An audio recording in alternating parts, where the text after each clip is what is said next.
చిత్తూరు, నెల్లూరు జిల్లాలోనూ భారీ వర్షాలు కురుస్తున్నాయి. ఎడతెరిపిన లేని వర్షాల కారణంగా చిత్తూరు జిల్లాలో విద్యాసంస్థలకు సెలవు ప్రకటించారు. జలాశయాలు ప్రమాదకర స్థాయికి చేరడంతో నీటిని కిందికి వదులుతున్నారు.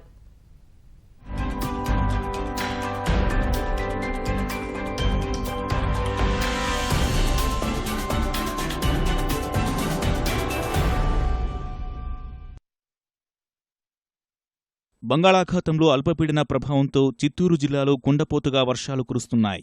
తిరుపతి, తిరుమల, శ్రీకాళహస్తి, చిత్తూరు, సత్యవేడు ప్రాంతాల్లో వానలు ముంచెత్తుతున్నాయి. తిరుమలలో ఆదివారం ఉదయం నుంచి కురుస్తున్న వర్షంతో భక్తులు అవస్థలు పడుతున్నారు.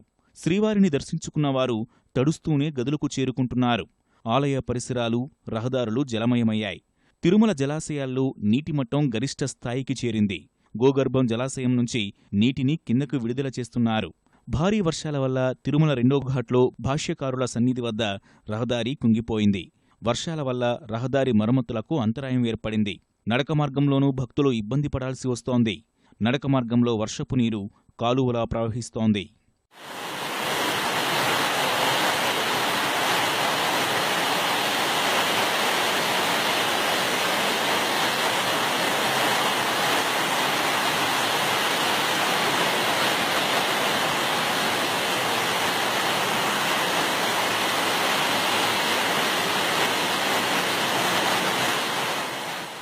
చిత్తూరు జిల్లాలోని కేవీవీపురం మండలం కాళింబి జలాశయం ప్రమాదకర స్థాయికి చేరింది. 50,000 క్యూసెక్కుల వరద నీరు వచ్చి చేరుతుండటంతో 8 గేట్ల ద్వారా 20,000 క్యూసెక్కుల నీరును దిగువకు విడుదల చేస్తున్నారు. జలాశయం దిగువలోని సత్యవేడు, శ్రీకాళహస్తి మండలాల్లోని పలు గ్రామాలు వరద ముప్పును ఎదుర్కొంటున్నాయి. భారీ వర్షాల దృష్ట్యా జిల్లాలోని అన్ని విద్యాసంస్థలకు సెలవు ప్రకటించారు. ఇవాళ ప్రారంభం కావాల్సిన ఎస్వీయు పీజీ పరీక్షలు వాయిదా పడ్డాయి.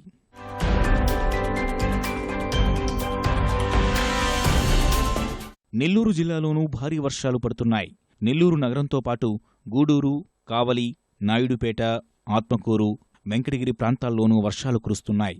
నెల్లూరు జిల్లా సూలూరుపేట మండలంలోని పలు గ్రామాలకు వరద ముప్పు పొంచి ఉంది. మరో 2 రోజుల పాటు భారీ వర్షాలు పడే అవకాశం ఉండటంతో అధికారులు అప్రమత్తమయ్యారు.